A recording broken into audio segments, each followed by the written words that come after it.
Elizabeth Hunt was no stranger to the sharp edges of prejudice. As a successful black entrepreneur who had built her eco-friendly technology empire from scratch, she knew the eyes that followed her wherever she went, the silent judgments that seemed to cling to her success like shadows. Her latest project, an experimental, self-driving sports car powered by cutting-edge green technology, was a bold statement, a sleek red machine that blended innovation with elegance. She had invested years of her life and millions of dollars into its creation, and today it carried her home from a crucial business meeting that could redefine her company's future. The car hummed softly as it glided through the streets of a small suburban town. It was a quiet afternoon, the kind of day where time seemed to stretch endlessly, with children playing on lawns and elderly neighbors tending to their gardens.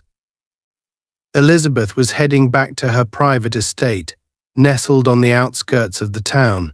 She glanced at her watch, calculating that she had just enough time to get home, review her notes, and prepare for the evening's presentation.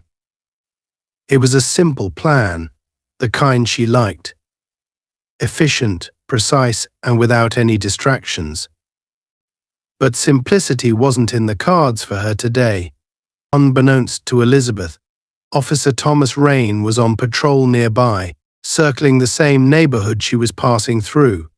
He was a man in his early 40s, his career stagnant after years of disciplinary warnings and barely adequate performance reviews.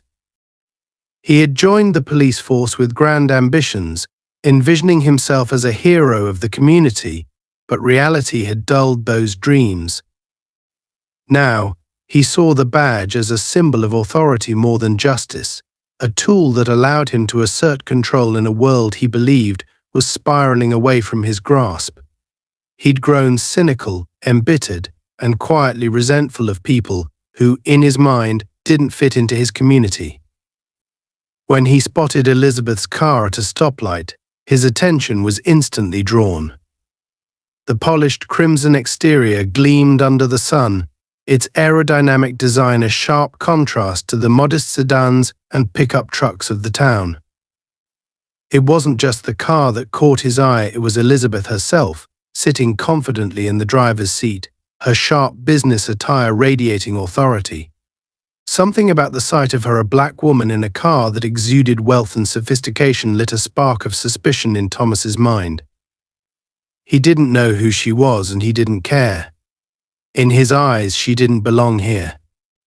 Elizabeth, oblivious to his growing interest, adjusted the car's dashboard, switching the display to show incoming project updates.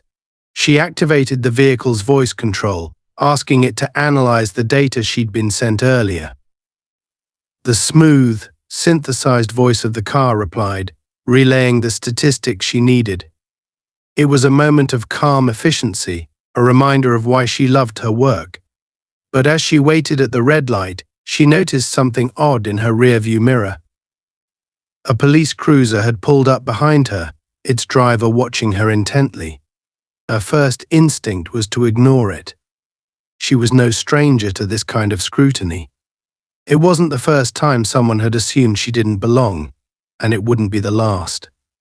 As the light turned green, she accelerated smoothly, the car responding with quiet precision. But the police cruiser followed, maintaining a close distance. Elizabeth sighed. She had hoped this wouldn't turn into a confrontation, but the way the cruiser stayed on her tail suggested otherwise. Thomas, now fully engaged, wasn't content to simply observe. He radioed in a generic report of a suspicious vehicle and decided to investigate further. In his mind, it was better to act on his instincts than risk letting something slip through the cracks. He flipped on his lights and siren, the flashing red and blue illuminating the quiet street. Elizabeth's jaw tightened as the sound of the siren reached her ears. She knew the routine all too well. She'd experienced it enough times to have memorized every step.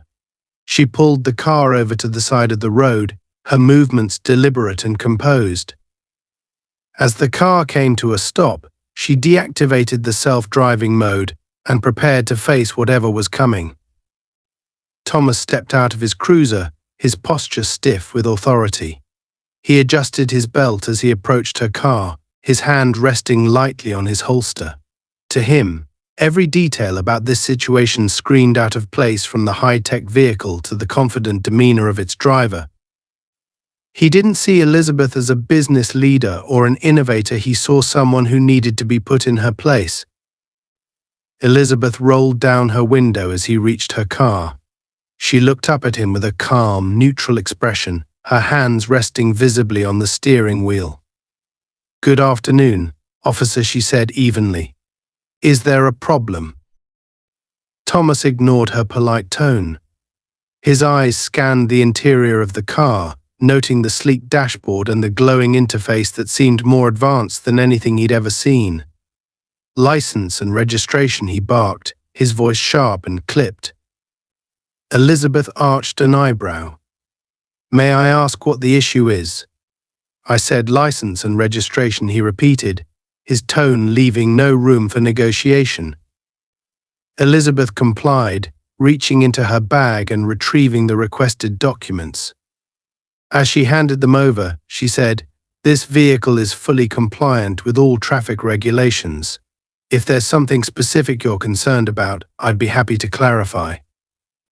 Thomas barely glanced at the documents before returning his gaze to her. "What are you doing in this area?" he demanded. "This car doesn't seem like it belongs here." Elizabeth's patience began to wear thin. "Officer, I live nearby. I'm on my way home," he scoffed. "You live here." His tone made it clear he didn't believe her. He stepped back, motioning for her to get out of the car. "Step out of the vehicle," he ordered. Elizabeth hesitated. She knew her rights, and she knew this demand was unnecessary.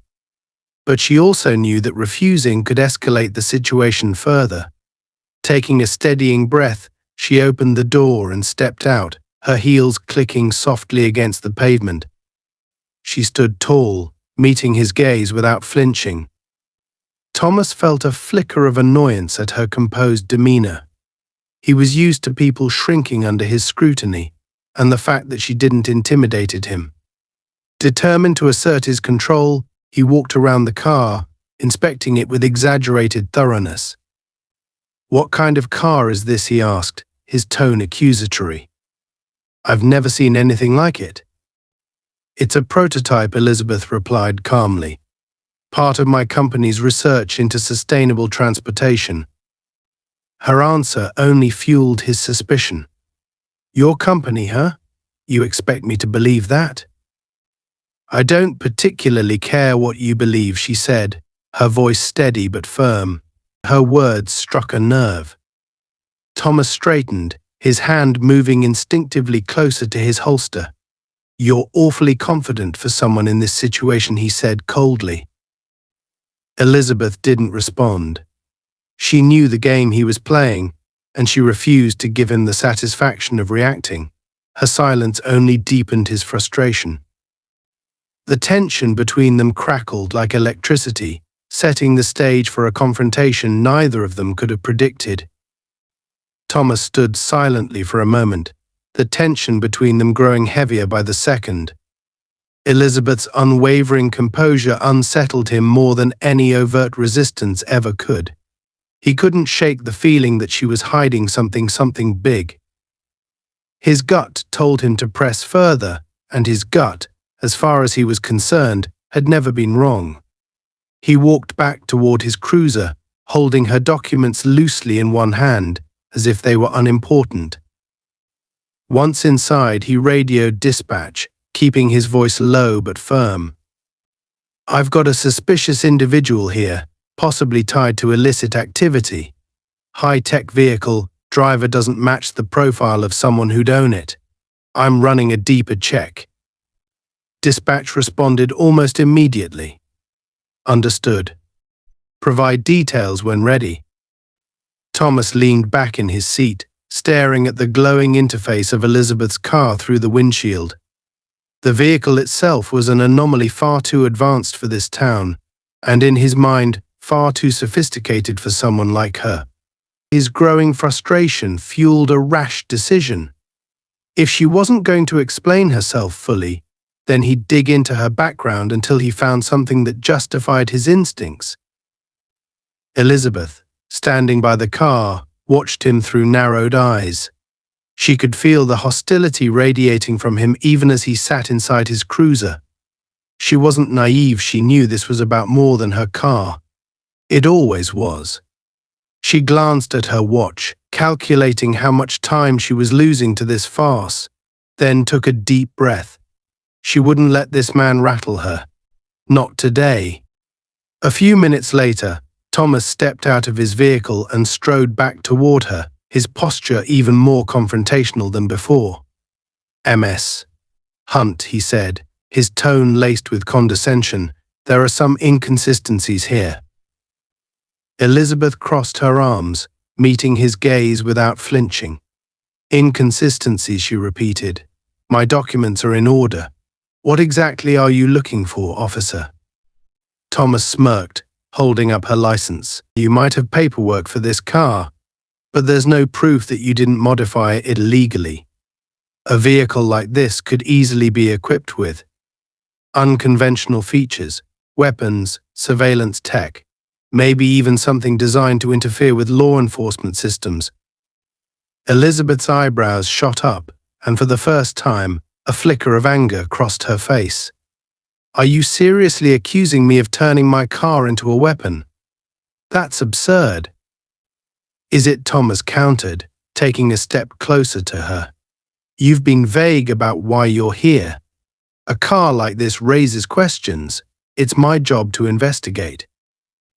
Elizabeth held her ground, though her hands tightened at her sides. "You're grasping at straws. You have no grounds to accuse me of anything. This is harassment, plain and simple." Her calm but pointed words struck a nerve. Thomas's jaw tightened as he struggled to maintain his composure. "We'll see about that," he snapped. "Step aside. I'm conducting a search of the vehicle." Elizabeth's eyes narrowed. "No, you're not. Not without a warrant." The air between them seemed to crackle with tension. Thomas had anticipated compliance, perhaps even fear, but this woman wasn't backing down. Her defiance only fueled his determination to prove her wrong. Ignoring her objection, he brushed past her and reached for the car's door handle. "Don't touch my car," Elizabeth said sharply, her voice cutting through the quiet street. "I'm warning you." Thomas paused, his hand hovering over the handle. He turned to face her, his expression hard. "You don't get to warn me," he said coldly. "I'm the law here. If you're innocent, you've got nothing to hide." Elizabeth clenched her jaw, feeling her patience fray. She knew this type all too well, men who mistook their badge for a license to abuse power. But she also knew that escalating the situation wouldn't end well. With a deliberate motion, she stepped back, gesturing toward the car. "Fine, go ahead. But don't think for a second that this is over." Thomas didn't respond. He opened the door and began his search, rifling through the car's compartments with a mix of aggression and clumsiness. The sleek design and advanced technology only seemed to irritate him further, as if the car itself were mocking him. He found nothing incriminating, just neatly organized papers, a business tablet, and a few personal items. Still, he wasn't satisfied. As he moved to the rear of the car, something caught his eye. A small, sleek case was tucked neatly into the trunk, its exterior marked with a minimalist logo that he didn't recognize. His pulse quickened. This was it. This was the clue he'd been looking for. "What's this?" he demanded, holding up the case as if it were evidence of a crime. Elizabeth glanced at it and rolled her eyes. "It's a prototype for a renewable energy device. Completely legal and entirely harmless." Thomas's grip on the case tightened. "We'll see about that," he muttered, opening it without waiting for her permission. Inside, he found a compact, high-tech device with a glowing interface. He had no idea what it was, but its unfamiliarity only deepened his suspicion. "This looks like some kind of hacking equipment," he said, his tone accusatory. "What are you planning to do with this?" Elizabeth let out a short, incredulous laugh. "Are you serious? That's an energy converter. It's part of a project to reduce carbon emissions. If you don't understand it, maybe you should stop making baseless accusations."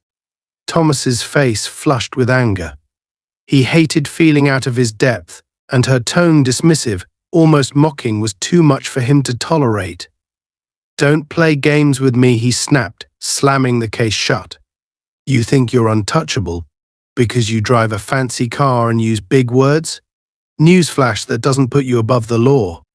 Elizabeth took a step closer, her eyes blazing. "And your badge doesn't give you the right to invent crimes where there are none. You're overstepping, officer. You're embarrassing yourself." For a moment, neither of them spoke.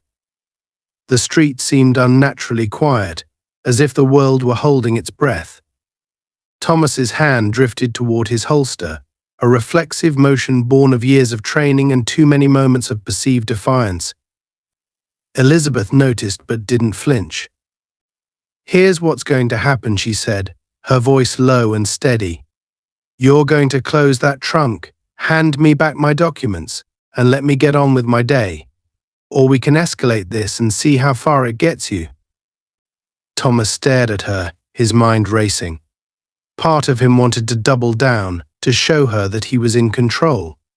But another part, a quieter, more rational part, warned him that he was venturing into dangerous territory. Still, his pride wouldn't let him back down entirely. "I'm not done yet," he said through gritted teeth. "Stay right here." He returned to his cruiser, leaving Elizabeth standing by her car. She exhaled slowly, willing herself to stay calm. This wasn't over, not by a long shot. But she wasn't about to let him win. Not now, not ever. Thomas sat in his cruiser, gripping the steering wheel so tightly that his knuckles turned white. The confrontation with Elizabeth had not gone as he'd expected. She wasn't cowering, stammering, or pleading. Instead, she stood her ground, her calm defiance cutting through his authority like a blade. He hated how she seemed so confident, so sure of herself, as if she knew something he didn't. It wasn't just her car or her attitude. It was the way she looked at him, unflinching, as if daring him to push further. He could feel the eyes of the few passers-by lingering on the scene, their curiosity piqued by the flashing lights and the figure of a woman standing tall beside a car that looked like it belonged in a sci-fi movie.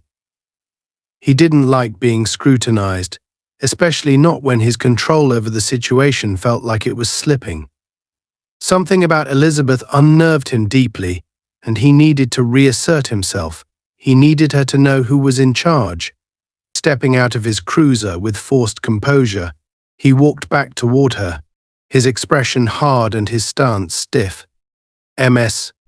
Hunt," he began, his voice cold, "I've decided that your vehicle needs to be impounded for further inspection. There are too many unexplained elements here, and I'm not taking any chances." Elizabeth's eyebrows shot up, her calm demeanor finally showing a crack of disbelief. "Impounded," she repeated, her voice sharp. "On what grounds? You've already inspected the car. There's nothing illegal in it, and you know it." "I don't have to explain myself to you," Thomas shot back, his tone growing more heated. "Your vehicle is being seized as part of an ongoing investigation. Either you cooperate, or I'll have to take further action." Elizabeth took a step forward, her heels clicking sharply against the pavement. "Further action," she repeated, her voice laced with a dangerous edge. "You've already violated my rights by conducting an illegal search. Now you're trying to confiscate my property without cause. This is harassment, plain and simple, and you know it." Her words cut deep, stoking the fire of Thomas's anger. "Watch your tone," he snapped, stepping closer to her. "You don't dictate how this goes." Elizabeth didn't flinch, her gaze steady and unyielding. "Neither do you, Officer Rain," she replied evenly. "You may have a badge, but that doesn't put you above the law. And right now you're dangerously close to crossing a line you won't be able to come back from." The two of them stood face to face, the air between them thick with tension. Thomas's hand drifted toward his holster again, a reflexive gesture that Elizabeth didn't miss. She held her ground, refusing to let him see even a flicker of fear. Finally, Thomas broke the silence. "Turn around and put your hands behind your back," he ordered, his voice flat and authoritative. Elizabeth blinked, momentarily stunned. "Excuse me," she said, her voice rising slightly. "You're under arrest," Thomas said, his tone leaving no room for argument, "for obstruction of justice and resisting a lawful order." Elizabeth's jaw tightened, her anger bubbling just beneath the surface. "Obstruction of justice," she echoed. "You're making that up. You have no grounds to arrest me." "I don't need you to agree," Thomas said sharply. "Now turn around before I escalate this further." Elizabeth stared at him, her mind racing. She knew she could push back, demand that he call his supervisor, or refuse to comply altogether. But she also knew how quickly situations like this could spiral out of control.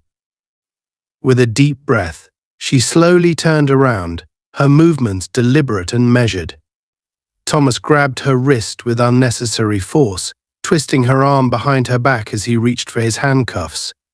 Elizabeth winced but didn't resist, her body rigid with tension. "This is a mistake," she said through gritted teeth. "You're going to regret this."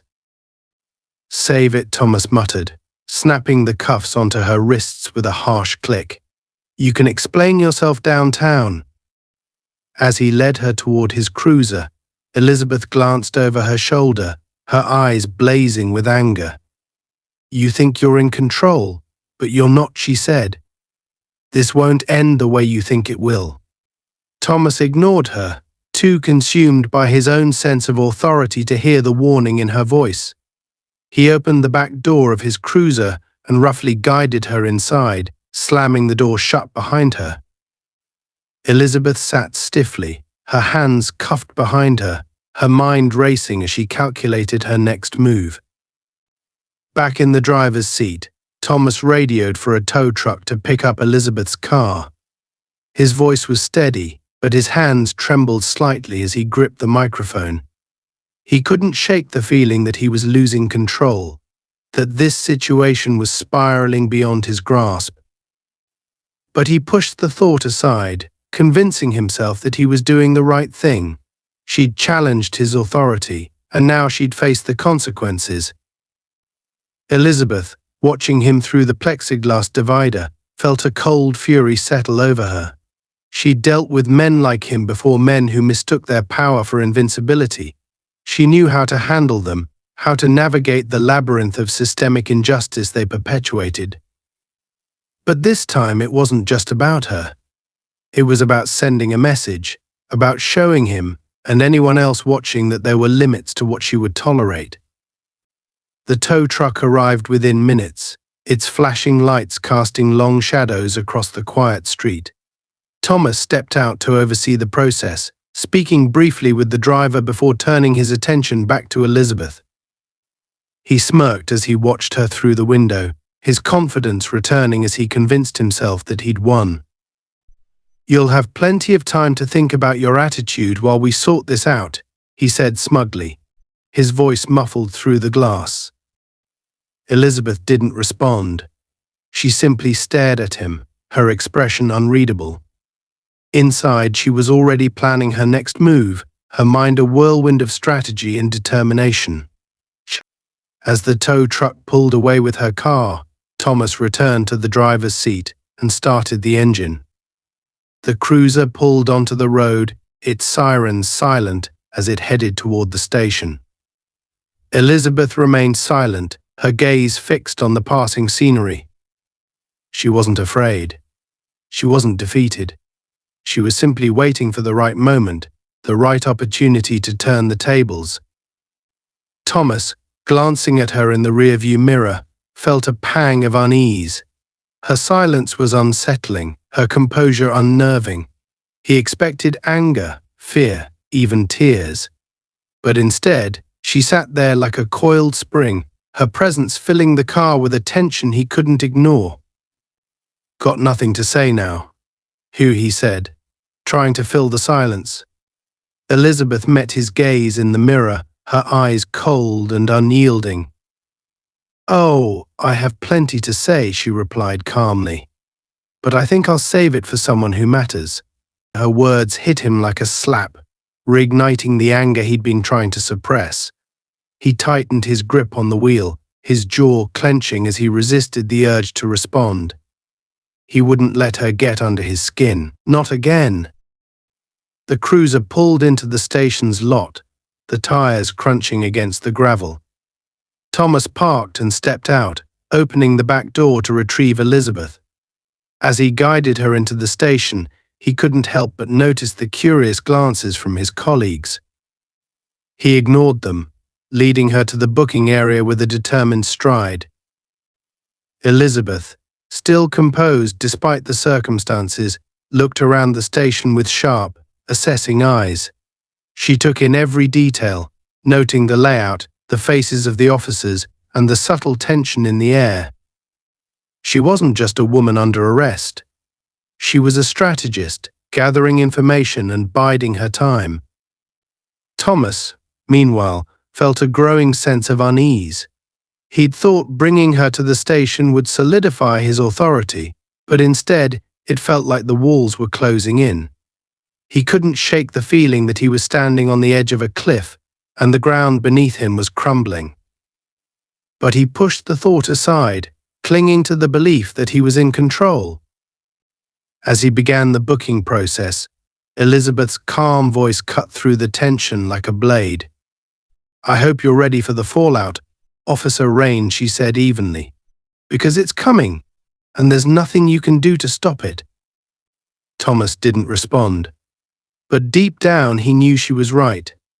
Thomas escorted Elizabeth into the station, his grip on her arm firm but not rough, though the tension between them made every movement charged with unspoken conflict. As they passed through the dull, fluorescent-lit corridors of the precinct, curious glances from other officers flickered toward them. Some officers glanced at Elizabeth's pristine, confident appearance and the unmistakable aura of authority she carried, silently wondering how someone like her had ended up in handcuffs. Others, however, gave approving nods toward Thomas, assuming that any resistance from someone with her profile must have been warranted. Elizabeth walked steadily, her back straight, her eyes taking in every detail of her surroundings. The station was loud, filled with the usual cacophony of radios crackling, phones ringing, and voices raised in conversation or argument. But despite the noise, her thoughts were razor-sharp, cutting through the distractions. She had to maintain control not just of her emotions, but of the narrative that was about to unfold. She'd been in boardrooms filled with men twice as hostile as Thomas, and she had come out on top every time. This wasn't just about survival. It was about ensuring that what was happening here would not be forgotten, that it would serve as a reminder of the systemic flaws she had always fought to challenge. Thomas led her to the booking desk, where a young officer looked up from his screen, his expression briefly faltering at the sight of Elizabeth. She didn't look like the usual suspects he processed. There was something unsettling about her calm, her poise, and the way her piercing gaze seemed to evaluate him in return. He glanced at Thomas, silently questioning the situation, but quickly returned to his neutral demeanor.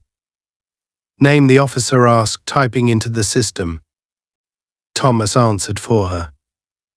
"Elizabeth Hunt. Charges obstruction of justice, resisting lawful orders, and interfering in an active investigation." Elizabeth let out a quiet, humorless laugh, her voice cutting through the tension like a scalpel. Those are creative charges, Officer Rain. Have you been studying fiction in your spare time? Thomas ignored her, his jaw tightening as he handed over her identification and the contents of her bag. The young officer glanced at the items: a sleek smartphone, a thin wallet, and a slim metallic case that bore no markings. The case immediately caught his attention, and he looked up at Thomas. "What's this?" "Some kind of prototype," Thomas said dismissively, though his tone carried a hint of uncertainty. "We'll figure out what it's for later." Elizabeth raised an eyebrow but said nothing. She didn't need to explain herself, and she certainly wasn't going to give Thomas the satisfaction of engaging in his games any further. She allowed herself to be fingerprinted and photographed without protest, though her composed demeanor unnerved the young officer handling the process. Her calm wasn't the kind born from resignation, it was the calm of someone who knew the storm was coming, and it wouldn't spare those who had caused it. Once the booking process was complete, Thomas escorted her to a holding cell. The room was small and cold, its metal benches bolted to the floor and its walls a dull shade of grey. Elizabeth stepped inside without hesitation, turning to face Thomas as he locked the door behind her. For a moment, their eyes met, and she saw the flicker of doubt in his expression, a fleeting glimpse of the man behind the badge. But then his face hardened again, and he turned away without a word. Elizabeth sat down on the bench, her posture upright and unyielding. She closed her eyes for a brief moment, steadying her breath. She knew she didn't have much time before the situation escalated further. She had already activated the silent alert on her phone when Thomas had first tried to search her car. By now, her husband, Senator Garrett Hunt, would have been notified. She could only imagine the fury he must be feeling at this very moment. Miles away, Garrett was sitting in his private office when the alert came through.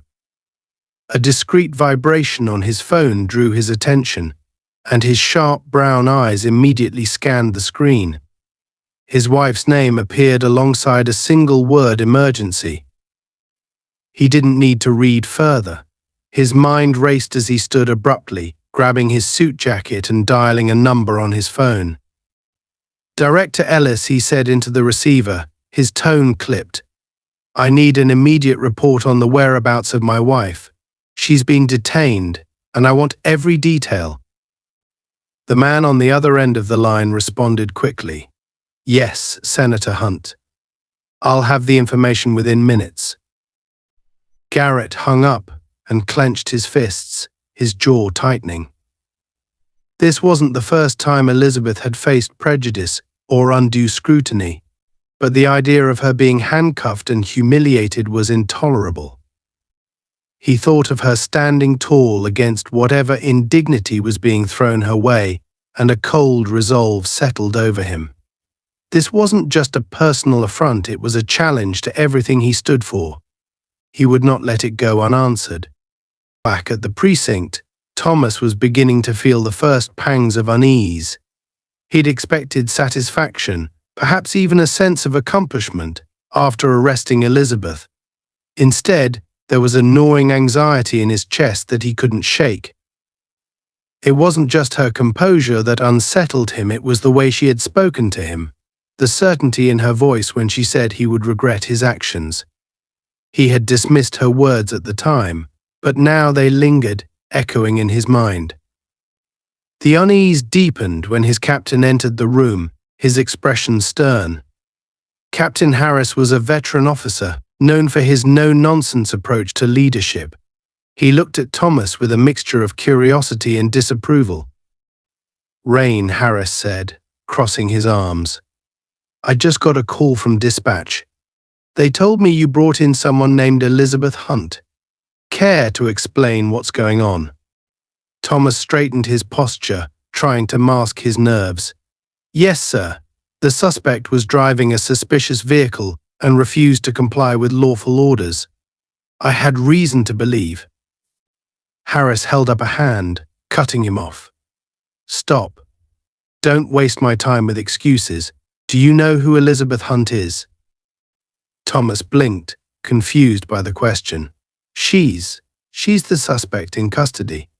Harris's expression darkened. She's also the wife of Senator Garrett Hunt, and unless you've been living under a rock, you should know that Senator Hunt is not someone you want to mess with. He's one of the most respected and feared men in the state. Thomas felt his stomach drop, his confidence evaporating in an instant. I didn't know that, he stammered. Harris sighed, rubbing his temples. Of course you didn't. And now we're in the middle of a PR nightmare. I've already had 2 calls from the senator's office demanding an explanation. Do you have any idea how badly you've screwed up? Before Thomas could respond, the front doors of the station swung open, and Garrett Hunt strode in, flanked by 2 sharply dressed aides. His presence commanded attention, and every officer in the room seemed to straighten instinctively. Garrett's expression was calm, but his eyes burned with barely restrained fury.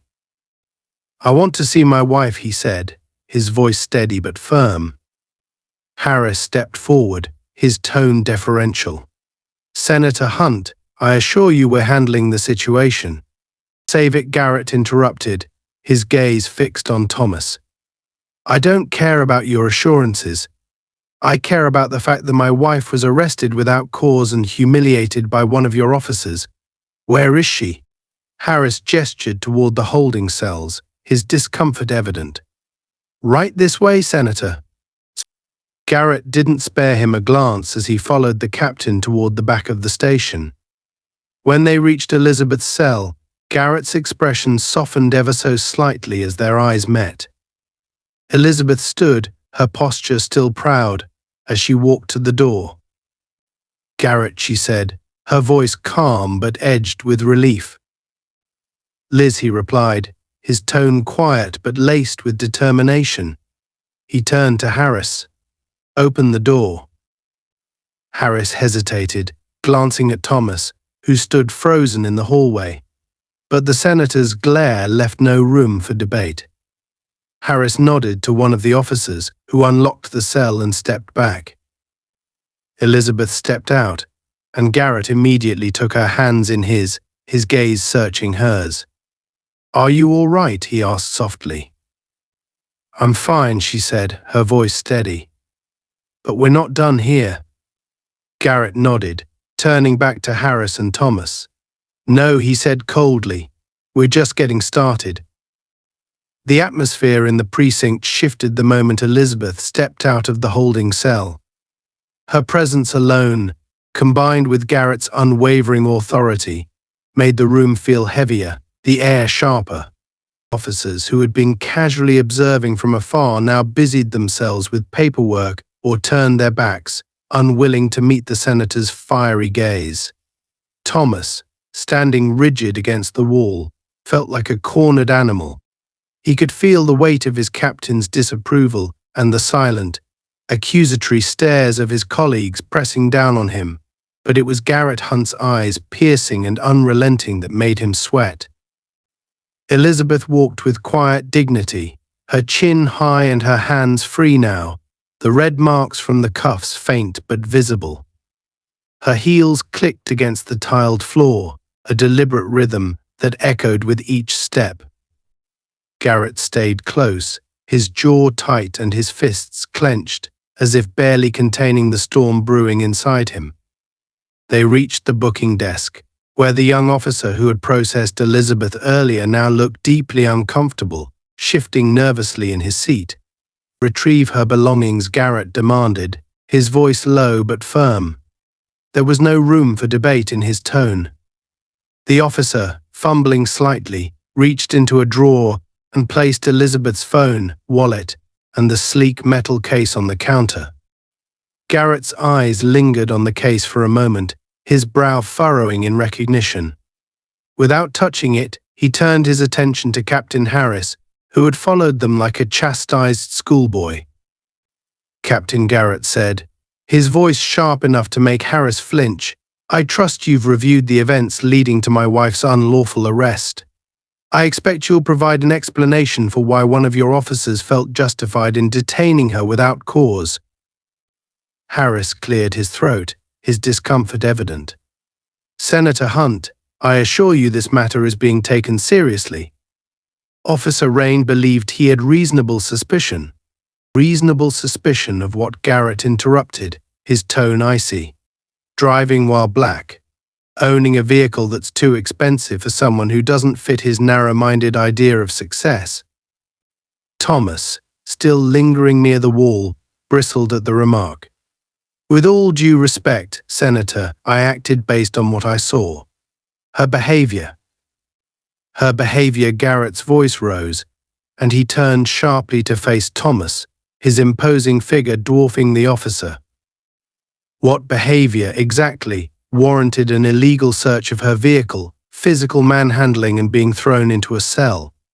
What did she do, Officer Rain? Look confident? Drive a car that you could never afford? Or was it simply the fact that she dared to challenge your fragile ego? Thomas opened his mouth to respond, but the words caught in his throat. The sheer force of Garrett's presence left him scrambling for an answer that wouldn't further incriminate him. Harris stepped in, raising a hand to diffuse the growing tension. Senator, let's not escalate. Oh, this isn't an escalation, Elizabeth cut in, her voice cool but deadly. This is accountability, something your department seems to be woefully unfamiliar with.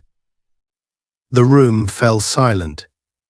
Elizabeth stepped forward, closing the distance between herself and Thomas.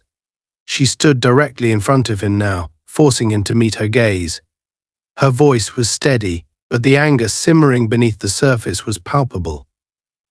You think a badge gives you the right to humiliate people? To strip them of their dignity because you don't like the way they look or the confidence they carry, she said, her words cutting like a knife. You don't deserve that badge, Officer Rain. You've tarnished everything it stands for. Thomas's face flushed with anger and embarrassment. I was doing my job, he muttered defensively. Your actions. My actions, Elizabeth laughed bitterly, her voice rising. The only actions that mattered to you were the ones you imagined in your head. You decided I was guilty the moment you saw me, and now you're scrambling to justify it. Garrett placed a hand on Elizabeth's arm, gently pulling her back. He's not worth it, Liz, he said quietly. Then, turning back to Harris, his tone hardened once more. I want his badge, today. Harris looked pained, his eyes darting between Garrett and Thomas. Senator, let's be reasonable. There's a process. No, Garrett snapped. The process happens after he's been removed from duty. You want to investigate? Fine. But he doesn't wear that uniform or carry that weapon for another second. Do I make myself clear? Harris hesitated, clearly torn between loyalty to his officer and the political weight of Garrett's demand. Before he could respond, the front doors of the precinct swung open again, and two men in dark suits strode in with purpose. They were federal agents, their expressions grim and their movements precise. One of them approached Garrett and extended a hand. Senator Hunt, the man said. Director Ellis sends his regards. We're here to secure the classified property your wife was carrying. Thomas's head snapped up, confusion flickering across his face. Classified, he muttered under his breath.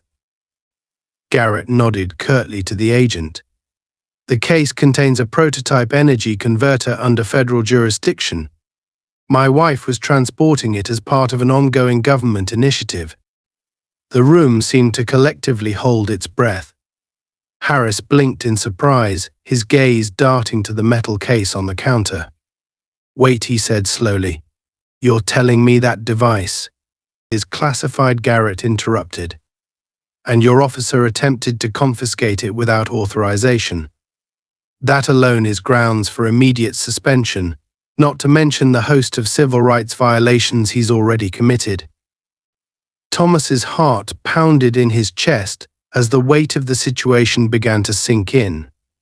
He had assumed the case was just another piece of high-tech equipment, something he could use to justify his actions.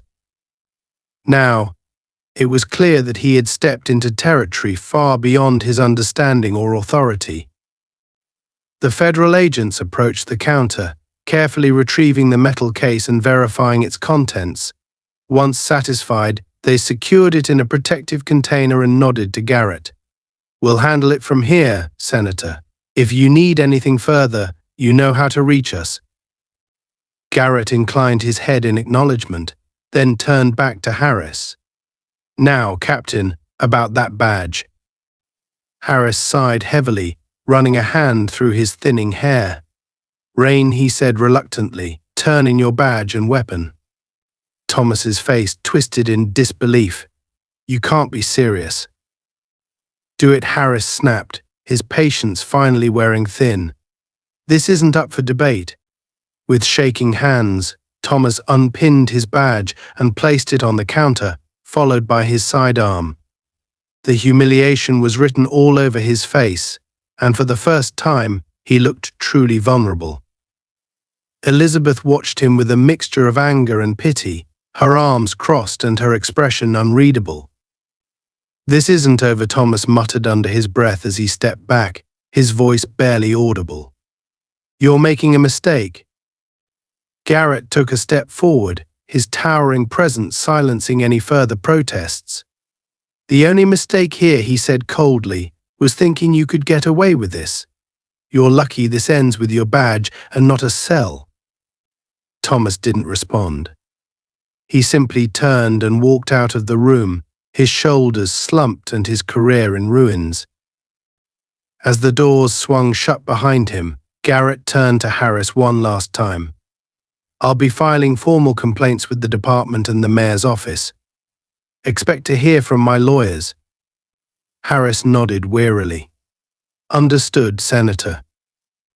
Elizabeth exhaled slowly, the tension in her body finally beginning to ease. She turned to Garrett, her eyes meeting his with a mixture of gratitude and exhaustion.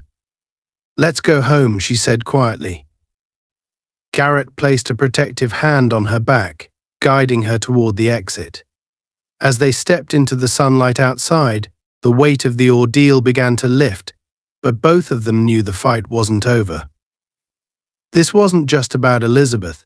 It was about the countless others who didn't have a senator for a husband, who faced injustices like this every day without recourse.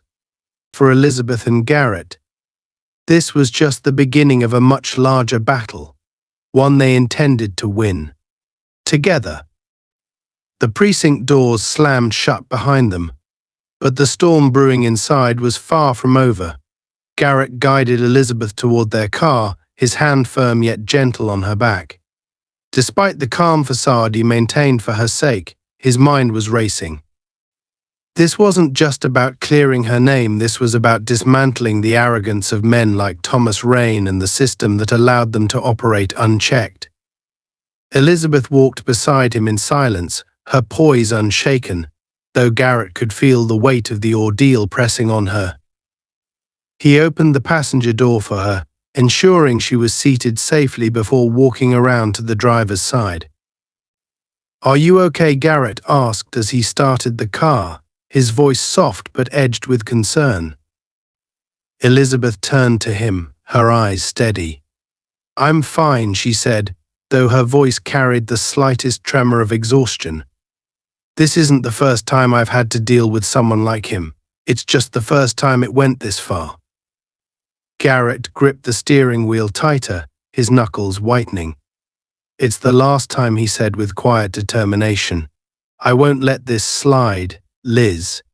He's not walking away from this without consequences. None of them are." Elizabeth leaned back in her seat, watching the streets blur past as they drove away from the precinct. She trusted Garrett. His resolve was unshakable, and his ability to wield power with precision was unmatched. But even as her faith in her husband steadied her, she couldn't shake the anger simmering just below the surface. This wasn't just about her, it was about the millions of people who faced the same prejudices without the resources or connections to fight back. She couldn't let this moment be reduced to a personal victory. It had to mean something more.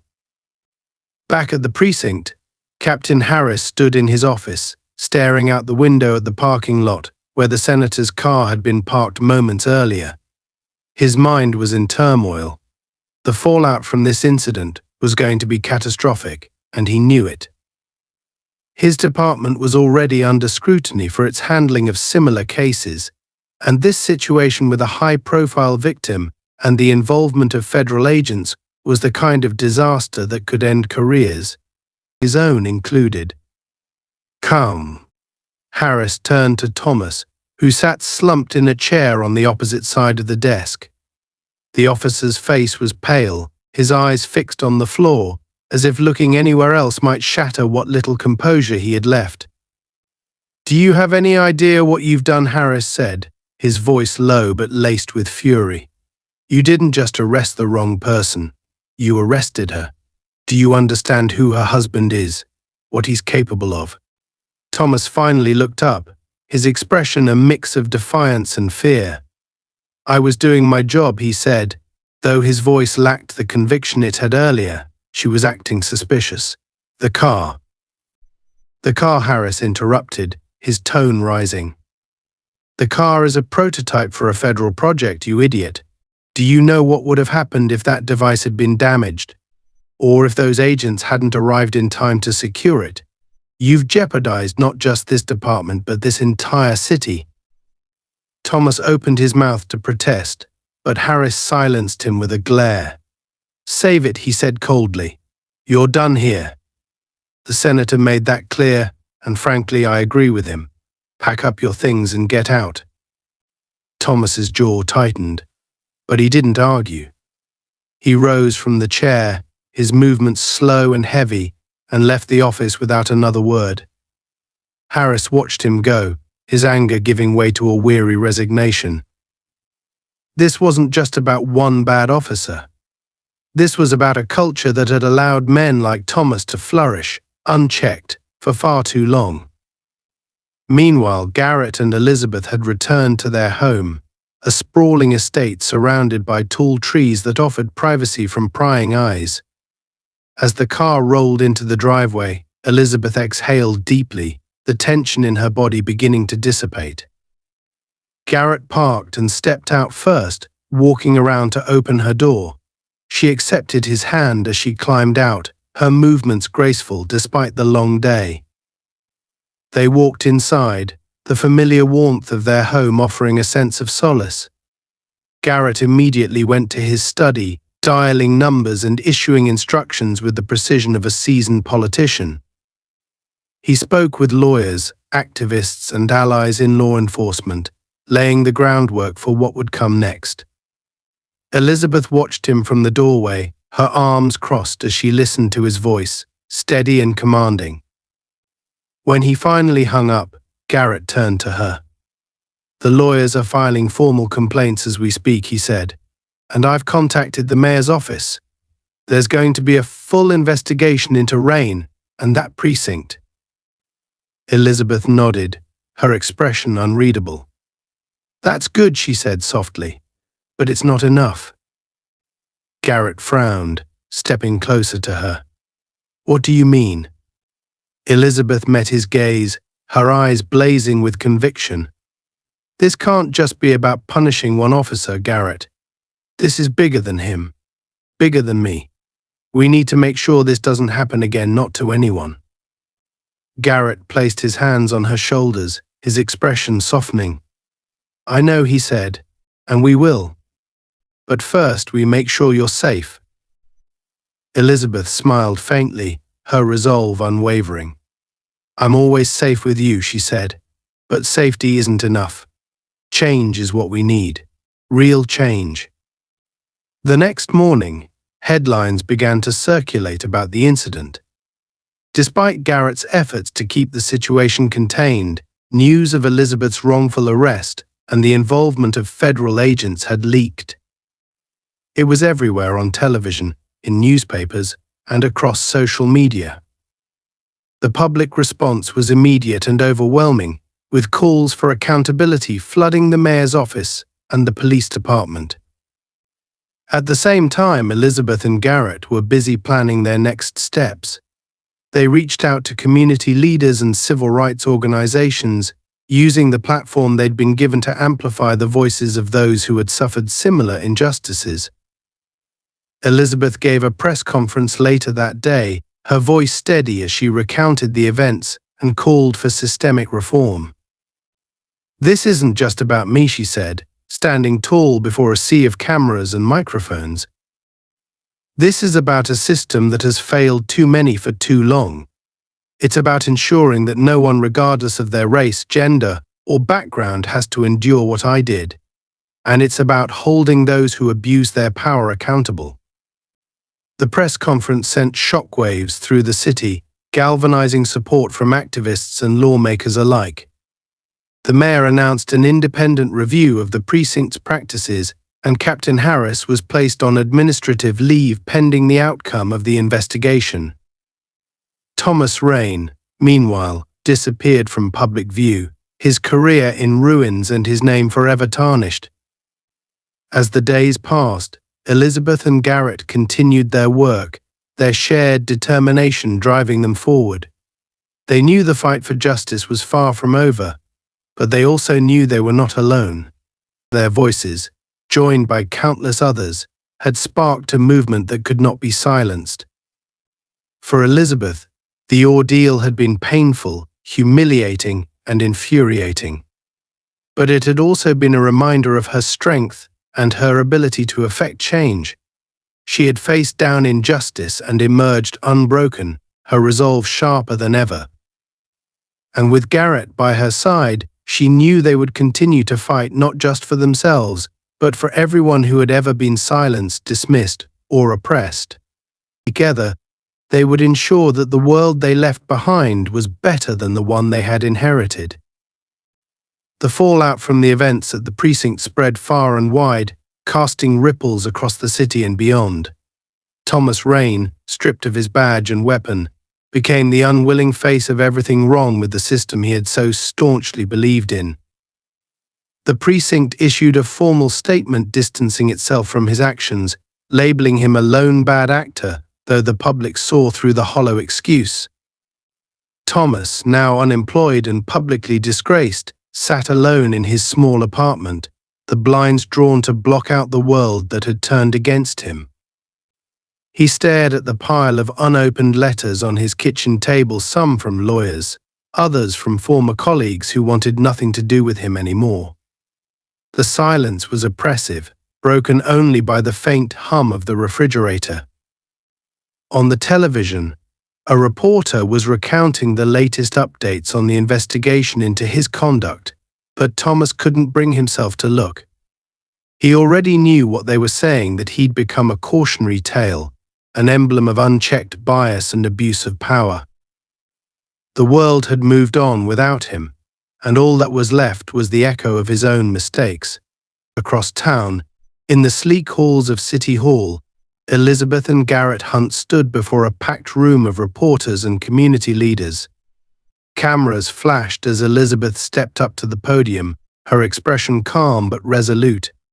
She had thought carefully about this moment, about how best to use the platform her ordeal had given her. She didn't just want to speak about what had happened to her, she wanted to speak for those who couldn't. "My story is not unique," she began, her voice steady but charged with emotion. "It's one of countless other stories of injustice, humiliation, and pain. But for too long, those stories have gone unheard, dismissed by a system that refuses to acknowledge its own flaws. That ends now." The room was silent, every eye fixed on her. Garrett stood to the side, his gaze unwavering as he watched his wife command the room. He had seen her in countless boardrooms, standing tall against skeptical investors and cutting through red tape with a precision that left no room for doubt. But this was different. This was personal. "I'm not here today to demand apologies or assign blame," Elizabeth continued. "I'm here to demand change. Real change. The kind of change that starts with accountability and ends with a system that serves everyone equally. She gestured toward a large screen behind her, which lit up with a graphic detailing the reforms she and Garrett had been working tirelessly to draft in the days following her arrest. The proposals included mandatory bias training for law enforcement, independent oversight committees to review police conduct, and harsher penalties for officers found guilty of misconduct. These reforms are not about punishing individuals, Elizabeth said, her voice rising. They're about fixing a system that has been broken for far too long. They're about ensuring that no one, regardless of their race, their gender, or their socioeconomic status, has to fear the very people sworn to protect them. The applause started slowly but grew into a thunderous roar, filling the room with a wave of energy that seemed to lift the tension hanging in the air. Elizabeth stepped back from the podium, her heart pounding but steady. She felt Garrett's hand on her shoulder and turned to see him smiling at her, pride shining in his eyes. "That was perfect," he said quietly as the applause began to die down. "It's just the beginning," Elizabeth replied, her voice soft but firm. Over the next several weeks, the city found itself at the center of a national conversation about policing, accountability, and systemic reform. Elizabeth and Garrett worked tirelessly, meeting with lawmakers, activists, and community leaders to push their proposals forward. Their efforts gained traction, drawing support from unexpected allies and igniting a movement that transcended the boundaries of their city. The precinct where Thomas had worked underwent a complete overhaul. Captain Harris, after being placed on administrative leave, resigned quietly, unable to withstand the scrutiny that followed. A new captain was brought in, a woman with a reputation for fairness and transparency, someone who vowed to rebuild the trust that had been shattered. The officers who had stood by during Elizabeth's arrest without intervening faced disciplinary action, their silence deemed complicity. For Elizabeth, the victory was bittersweet. She couldn't forget the humiliation she had felt, the sting of the handcuffs on her wrists and the condescension in Thomas's voice as he dismissed her rights. But she channeled that pain into her work, using it as fuel to drive her mission forward. She refused to let the experience define her, instead choosing to redefine the narrative on her own terms. One evening, as she sat on the balcony of their home overlooking the city, Garrett joined her, carrying 2 glasses of wine. He handed her one and sat beside her, the cool breeze carrying the distant hum of traffic and the faint chirping of crickets. They sat in comfortable silence for a while, watching the lights of the city twinkle like stars. "You've changed the conversation," Garrett said finally, breaking the quiet. "Not just here, but everywhere. People are listening, Liz. They're paying attention." Elizabeth turned to him, her expression thoughtful. "It's a start," she said, "but there's so much more to do. This isn't just about me or what happened that day. It's about creating something lasting, something that won't just fade away when the headlines do." Garrett nodded, his admiration for her unwavering. "And we'll keep pushing, together." Elizabeth smiled, leaning her head against his shoulder. In that moment, she felt the weight of the past weeks begin to lift, replaced by a sense of purpose that burned brighter than ever. She knew the road ahead would be long and fraught with challenges, but she also knew she wouldn't walk it alone. Meanwhile, Thomas sat in a dimly lit bar on the outskirts of town, nursing a drink he couldn't afford. His face was unshaven, his eyes bloodshot, and his shoulders slumped with the weight of his downfall. The bartender glanced at him occasionally, wary of his sour mood but unwilling to ask questions. Thomas stared at the television mounted on the wall, where a news anchor was discussing the latest developments in the police reform movement. His own name came up briefly, a footnote in the larger story of Elizabeth's fight for justice. He flinched at the sound of it, the humiliation cutting deeper every time he was reminded of how far he had fallen. He reached for his glass, his hand trembling slightly, and took a long sip. The bitterness of the drink mirrored the bitterness in his soul, a reminder of the choices that had led him here. As the anchor moved on to another story, Thomas's gaze drifted to the empty bar around him. He thought about his career, his reputation, and the life he had built only to watch it crumble beneath him. For the first time, he allowed himself to consider the possibility that he had been wrong, not just about Elizabeth, but about everything. The thought was fleeting, buried quickly beneath the weight of his resentment.